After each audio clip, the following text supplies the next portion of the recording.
Oh no, it's another dastardly video from Blattman. Come on, Robin, let's get pissed. Hello there, how you doing? It's been a while, hasn't it? Well, life got in the way of things, unfortunately. But I'm back. I'm going to be not reviewing something today. I'm going to be watching the top 20 films from the 1990s. Now, in the 90s, I was a wee lad. I was, what was I? Big in 1990, I was 15. And the 90s were an epic decade for not just film, for music, and pretty much the club scene, which, in all honesty, I am surprised people aren't trying to recapture what we went through in the 90s. It was awesome. Really was a great decade. So I'm going to be watching some films in the 90s, and let's see if, I might not have seen them all. I don't know what's on this list. I've just put it on and just thought, let's review it and let's see what films are on there and see what I can remember and if there are any good ones on there. So let's crack on, shall we? Ew! Get off of me! Clueless. As if! Wasn't bad. Hey everyone, I'm Rebecca and welcome to Watch Mojo. Hello, Rebecca. Today we're counting down our picks for the top 20 best movies of the 90s. Yeah. Hasta la vista, baby. Hey, want to hear the most annoying sound in the world? Keep the change, you filthy animal. For this list, we're going over the greatest films to be released between the years 1990 and 1999. We are excluding animated films though, otherwise Toy Story would be on here. Why? Why exclude animated films? There were some great animated films like The Lion King, obviously Toy Story. Why exclude them? Mojo, please. There seems to be no sign of intelligent life anywhere. So, if you think that there is a movie we are totally bogus for leaving off, don't have a cow, man. Tell us about it in the comments. All right, let's get into it. Number 20, Fight Club. Welcome to Fight Club. The first rule of Fight Club is you do not talk about Fight Club. The second rule of Fight Club is you do not talk about Fight Club. We're gonna have to break a few rules here and talk about Fight Club. The story of an unnamed protagonist and his friend Tyler Durden as they form the eponymous organization, Fight Club spoke to an entire generation. Despite its title, Fight Club is more about ideas, particularly finding meaning and purpose in a society that seems designed to strip them away from us. I say never be complete. I say stop being perfect. I say let's evolve. Let the chips fall where they may. Its commentary on consumerism and male identity remain timely today. Plus, it has a ton of quotable lines and plenty of unexpected developments. Fight Club may have come at the tail end of the 90s and on our list, but it still managed to make a big impact among a great decade of film. God damn it, an entire generation pumping gas, waiting tables, slaves with white collars. Advertising has us chasing cars and clothes, working jobs we hate so we can buy shit we don't need. Ed Norton, brilliant actor, and I think very underrated in the industry. I mean, if you've seen American History X, it's a fantastic film, very moving, it was massive impact on me on how just where society can be anywhere in the world regarding racists, to be fair. But really, he was awesome in that film, and he was quite good as the Hulk as well. It's a shame he never continued it on. He couldn't. I think there was some reasoning behind why Mark Ruffalo took over, which was a shame. But Fight Club, yeah, good film that. I've read the book. Confused the hell out of me when I started reading it, but then when I saw the film, I was just like, yeah, not bad at all. But if you do get the chance to read the book, read it. Very good read. Number 19, Boys in the Hood.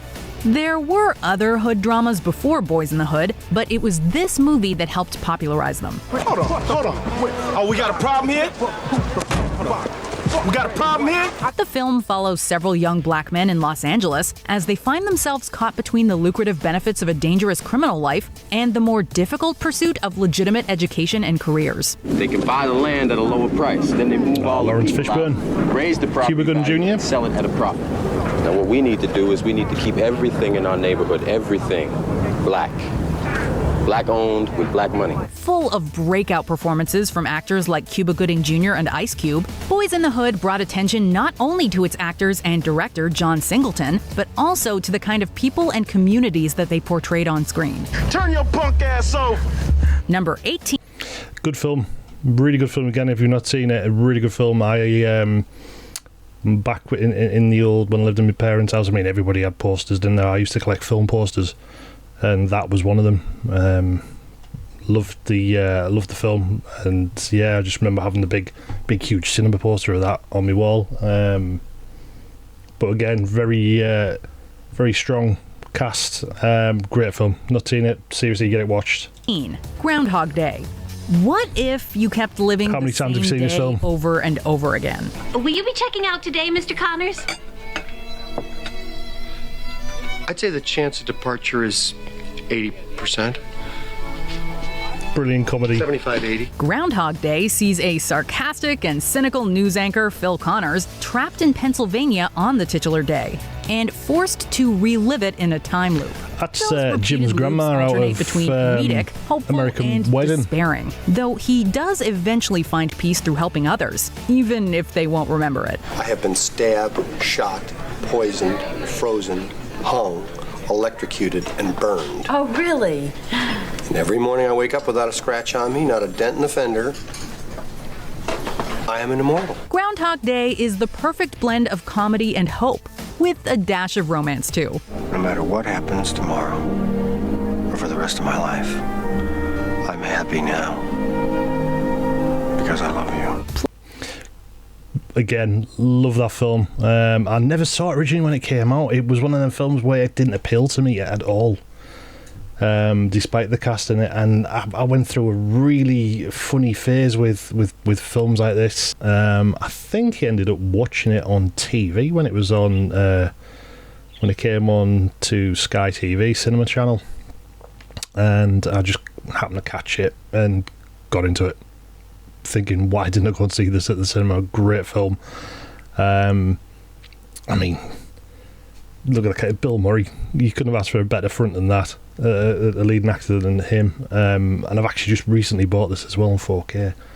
But yeah, love the film. Really good. Plus, the film has practically become a synonym for the concept of time loops. Do you think it should be higher up the list, though? 17, Good Will Hunting. Don't think it should be 18. I think it should be higher up the list. Starring Matt Damon and Ben Affleck, Good Will Hunting follows Will, another good film. A self-taught genius with anger issues. Again, should be further up the list, I think.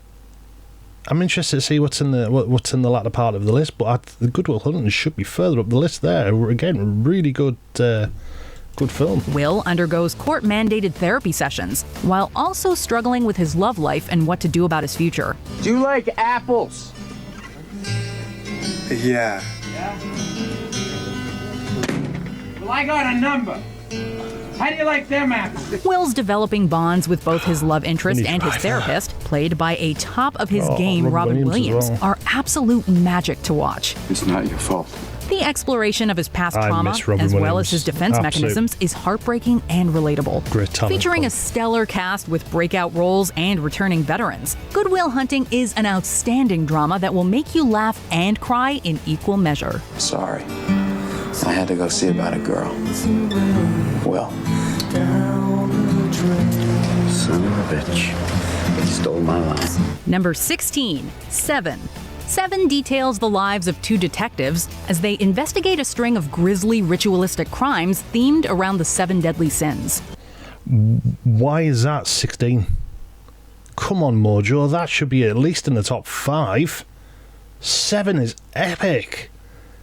And one of the reasons why I love that film was because they just left a lot of it for your imagination. They never showed you a lot of the scenes, they just left it to your imagination. Then they kind of revealed it in photographs, things like that. Again, brilliant book, read the book.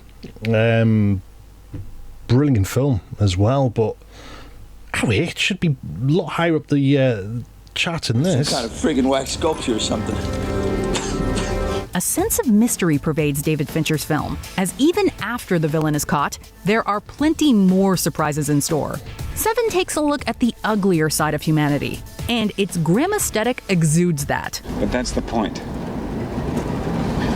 We see a deadly sin on every street corner, in every home, And we tolerate it.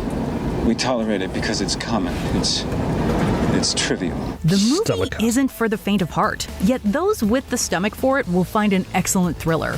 The murderer is right about one thing. These events have fascinated us for years. Put the gun down. I saw you with the box. What was in the box? Because I envy your normal life. Put the gun down, baby. It seems that envy is my sin. No, what's in the box? Number 50. If you've not seen it, seriously, get it watched. Brilliant, brilliant film.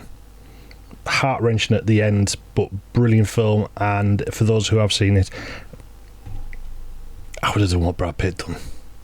I really would. I couldn't not. Emotions would have got the better of me, and I would have. Yeah, you would, wouldn't you? But again, it should be higher up the list. Come on, Mojo. Forrest Gump. Hello. My name's Forrest Gump.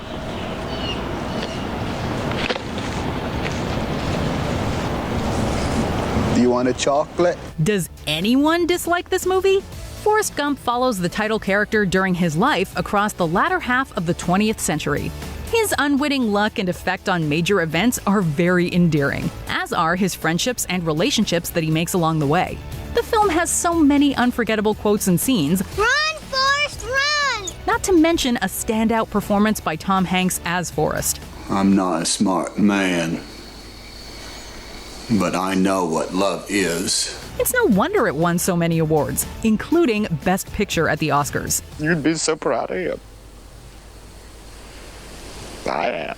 Still, Tom Hanks, again, brilliant actor, from going through from comedies like Joe vs. Volcano, Big, and then he did that sitcom, was it Perfect Strangers, something like that, to then start doing loads of serious roles.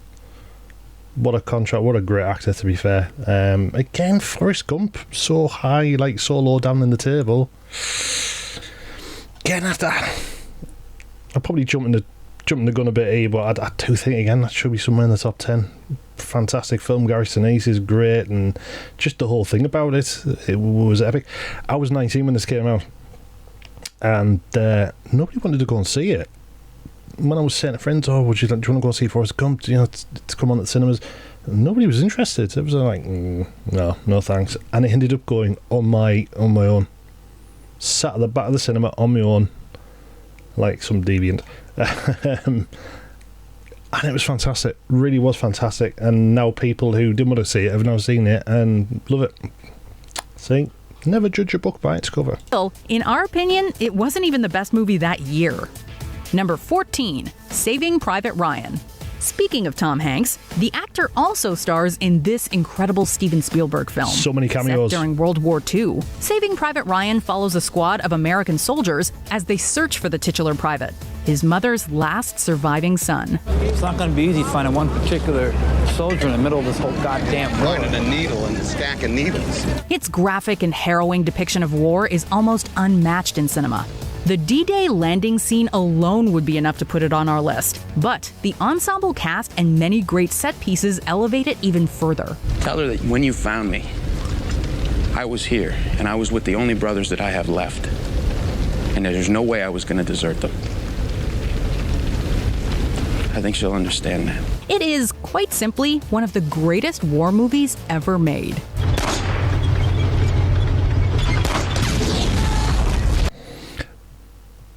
I rewatched this not so long ago. I hadn't watched it in a while, and I was surprised again to see how many cameos were in it. You had Ted Danson, Vin Diesel, Nathan Fillion. So many little cameos from actors who've made it big these days. Again, fantastic film. It is very graphic, but bloody hell, war is, isn't it? You cannot censor war. If you're going to do a war film, you're going to do it full on. You've got to show the reality of war. And not A-Team style where you get a couple of bullets and if you get a bloody great big gun shot at you and it's going to tear you apart, you want to, people should be made aware that gun's going to tear you apart and you're not going to brush it off and walk away with a cigar in your mouth, are you? No. Number 13, Heat. Al Pacino and Robert De Niro in the same movie is always great, but Heat is so much more than two legendary actors. What do you say I buy you a cup of coffee?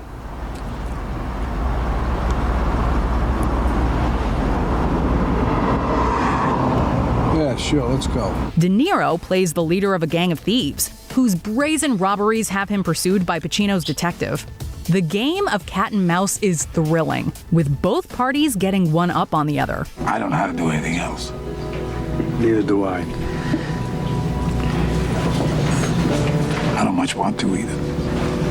Neither do I. Along with the top-shelf acting, Heat delivers some of the most intense and frighteningly realistic shootouts around. It's one of the most well-executed thrillers featuring a battle between a lawman and a criminal besides The Dark Knight. It's that good. Now, if you're on me and you gotta move when I move, how do you expect to keep a marriage? Well, that's an interesting point. Again, good film. I forgot Val Kilmer was in it as well. Yeah, I might have to revisit that one. Number 12, The Truman Show. Truman Burbank lives in a sleepy seaside town and has a seemingly perfect life. Good morning! Morning. Good morning.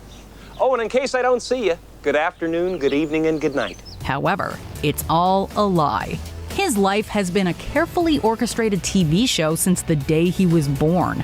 He gradually comes to realize this and tries to escape his massive set/prison.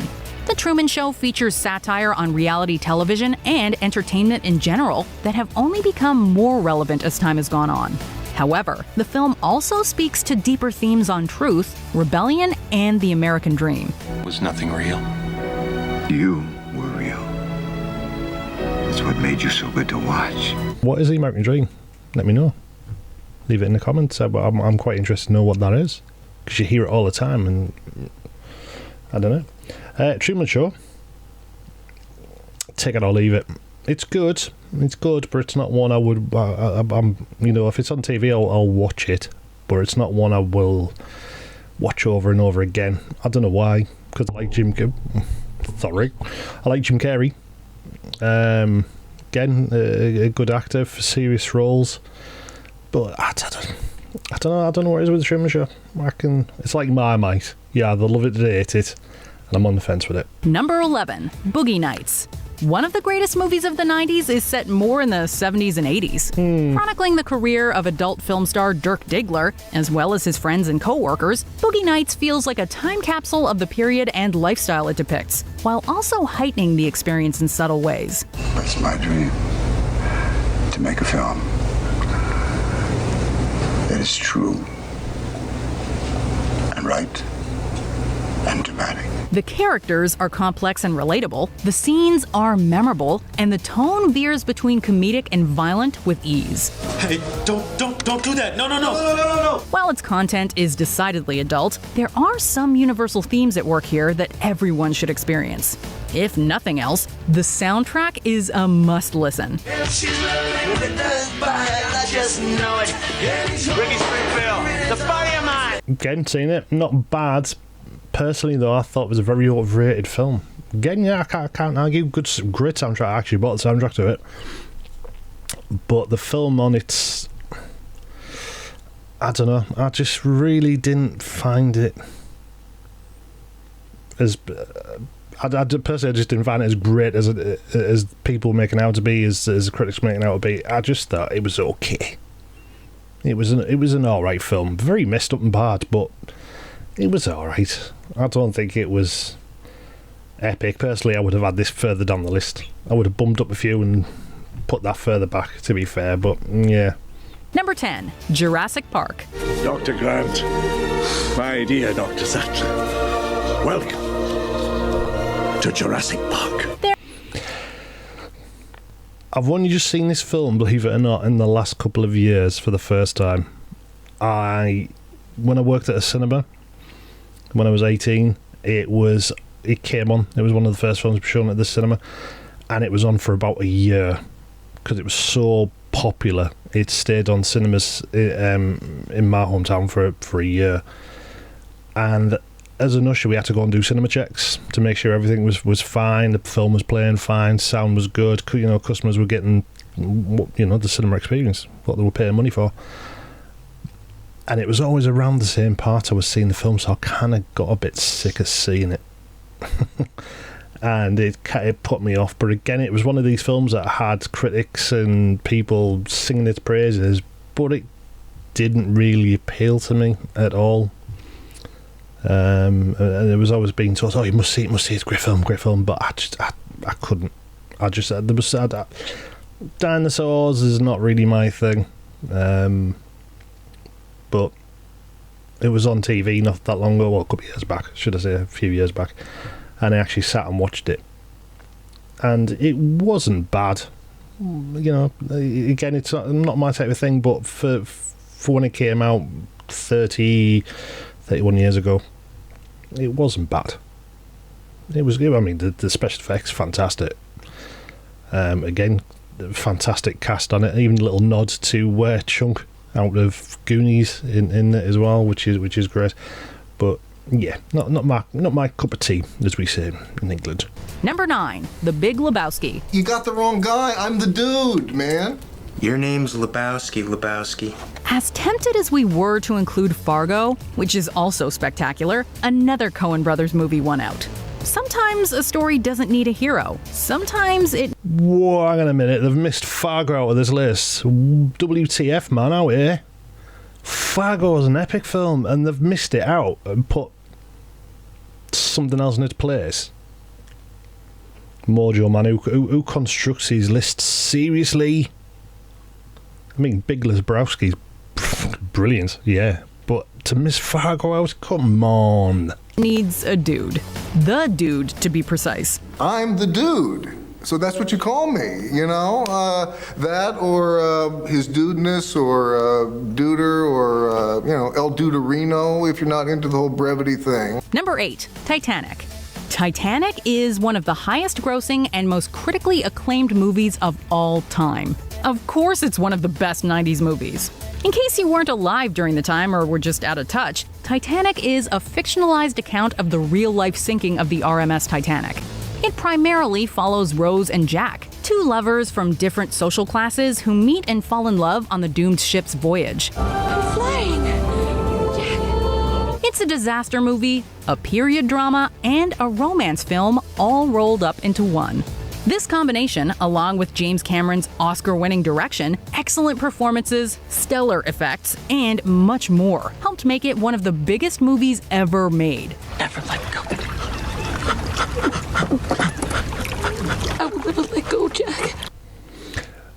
Yeah, I'll give it that. But again, I think it should be a little bit further down the list. It shouldn't be in this high up, personally speaking. Good film.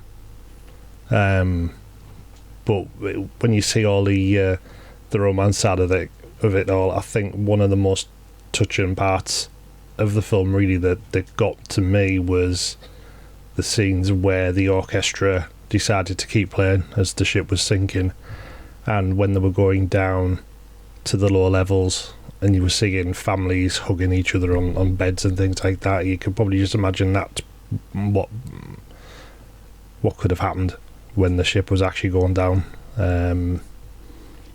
But yeah, I mean, good James Cameron film. But yeah. Number 7, The Silence of the Lambs. FBI trainee Clarice Starling is sent to cannibal psychiatrist Dr. Hannibal Lecter for help in locating Buffalo Bill. The hunt for Bill is fraught with danger, as are the tense and fascinating interviews between Clarice and Hannibal. A census taker once tried to test me. I ate his liver with some fava beans and a nice Chianti. The Silence of the Lambs is among the most intense and influential thrillers ever made, with outstanding performances, great dialogue, unforgettable villains, and suspense and horror around every corner. Amputate a man's leg and he can still feel it tickling. Tell me, Mom, when your little girl is on the slab, where will it tickle you? Take this thing back to Baltimore. It's no surprise that director Jonathan Demme's film won the Big Five at the Oscars: Best Picture, Best Director, Best Actor, Best Actress, and Best Adapted Screenplay. Like the wines Dr. Lecter favors, the film has aged well, and it's just as captivating today. Brilliant film. Really good.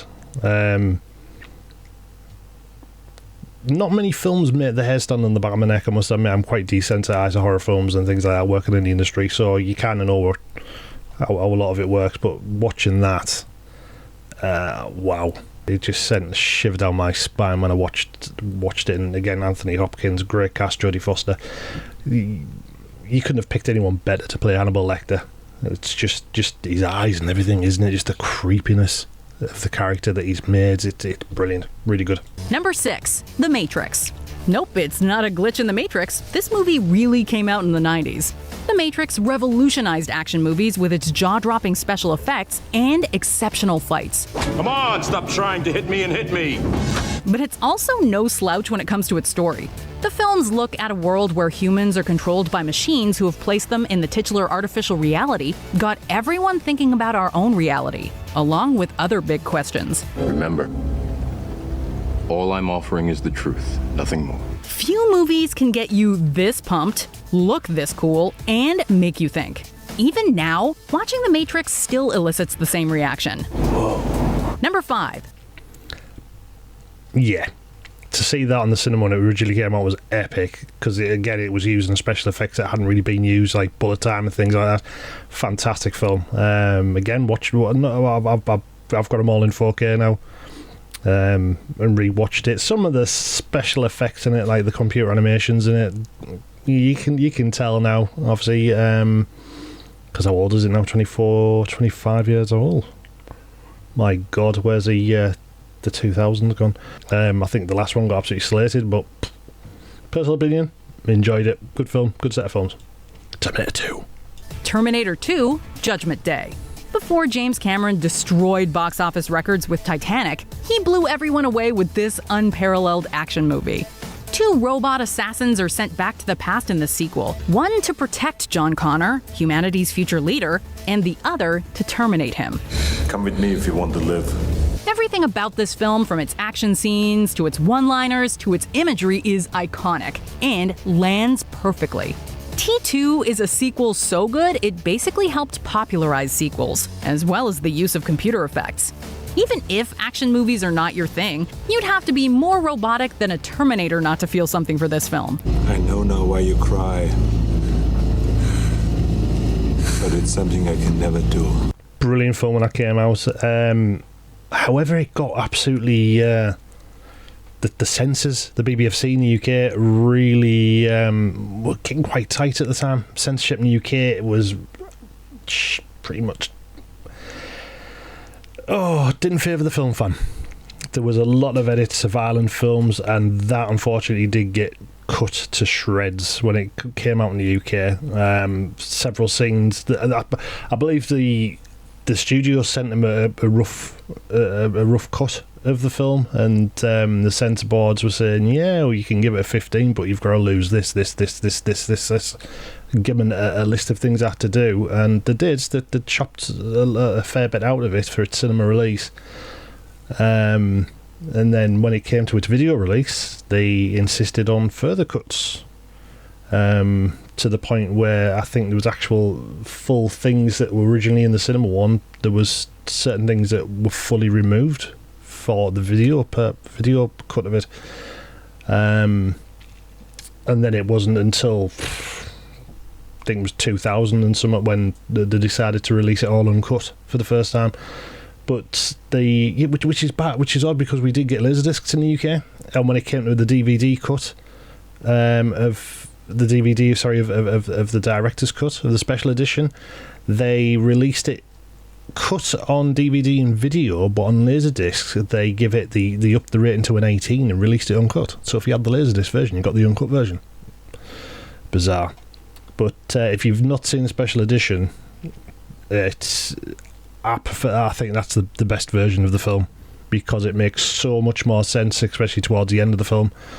But it's I think it's the better version, because there was stuff in it that they shouldn't have really cut out originally, because you were seeing a lot of continuity jumps, and even when they refer to his smile, you find out the true meaning behind John Connor saying, yeah, it suits you, when he picks up the big gun.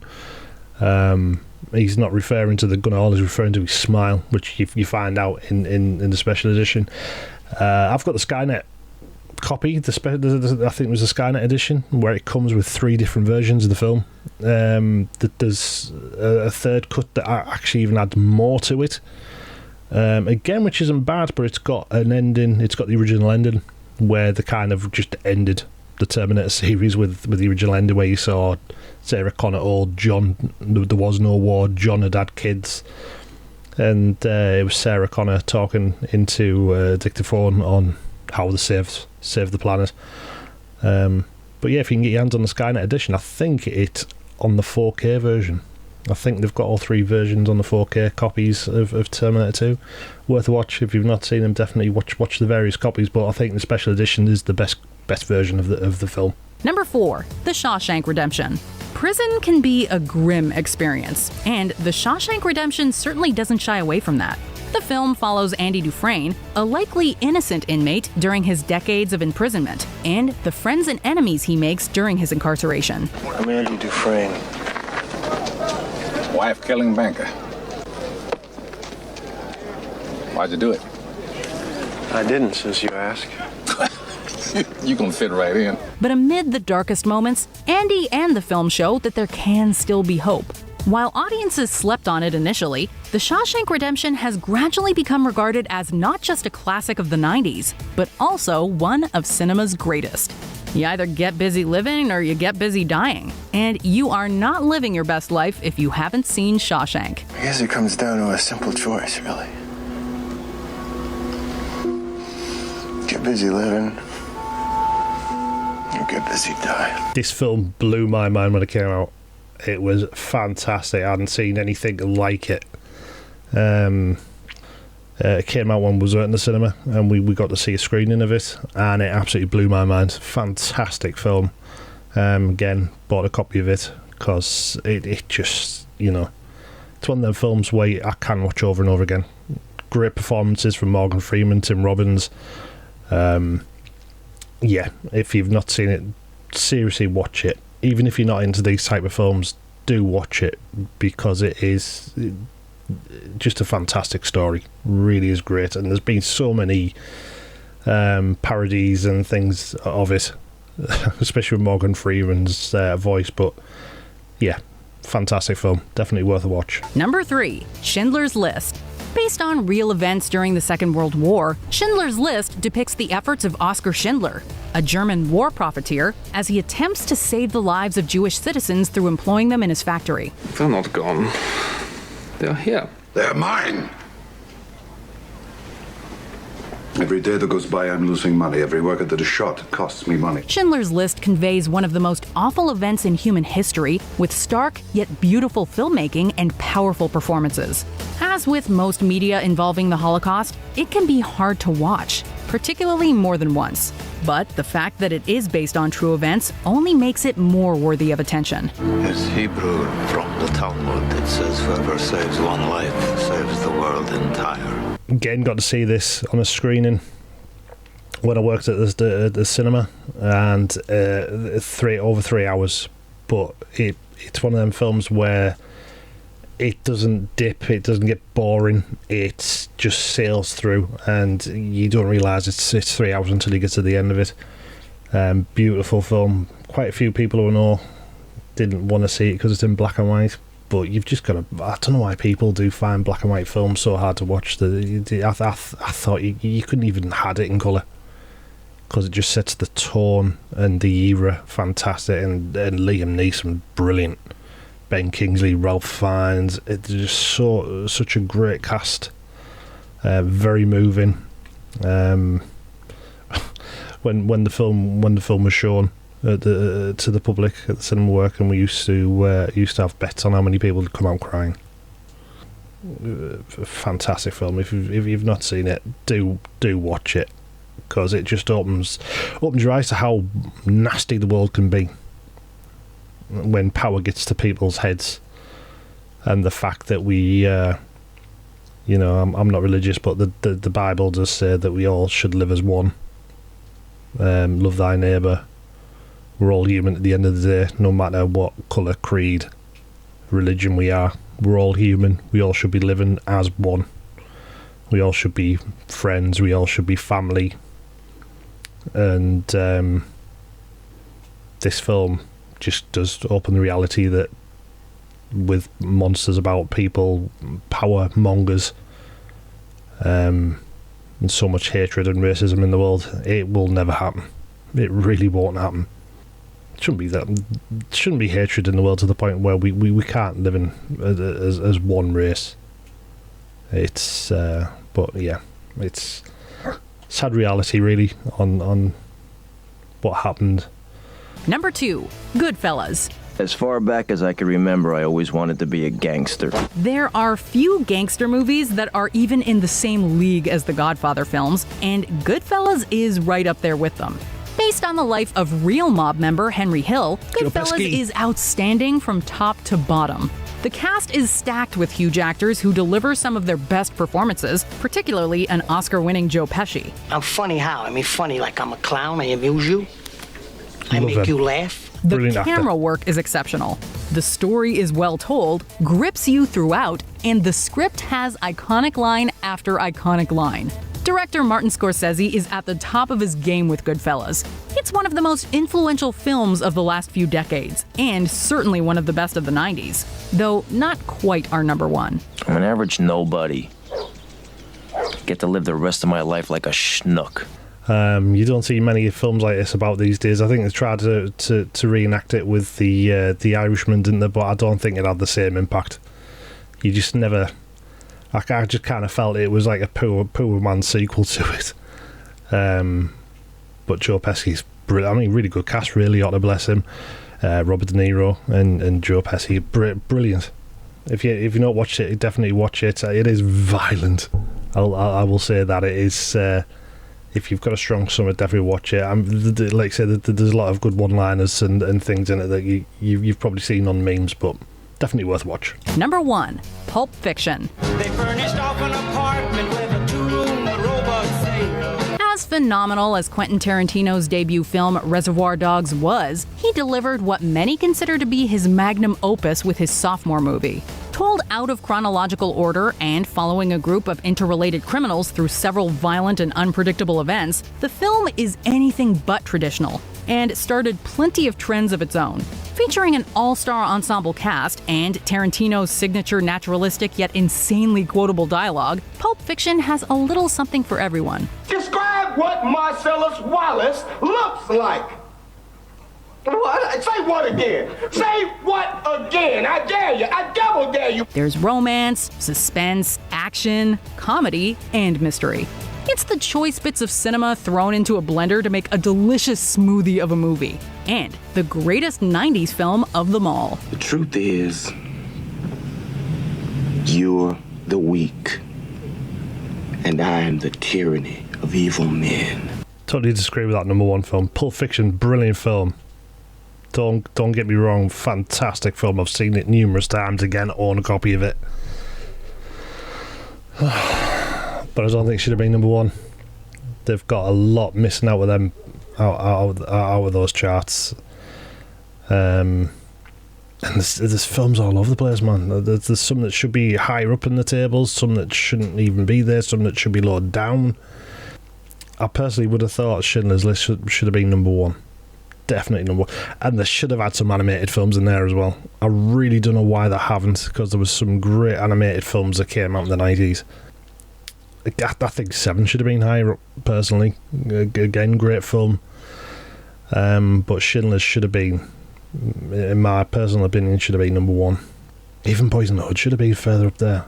But they should have had as well American History X. Where was that? That is an absolute epic film. It really is, and left that out the list. Why? Falling Down was another one. Michael Douglas again. Where was that on the list? I would have ranked that higher than Jurassic Park, and again, personal opinion. Frustrating, very frustrating. But hey ho, Mojo's done it, and yeah, I might do my own list. People might not agree with it, but you know, I might have better films in there than what there was. Yeah. Right, thank you very much. If you enjoyed what you're watching, I'm going to try and get some more videos out there. It's just been, life's got in the way, unfortunately. But I'm hoping that I can get some more videos out there very soon. So yeah, subscribe. I will try and get some more videos out. Thank you very much, and I will see you again soon. Have a good one. Get out the bloody road, I said!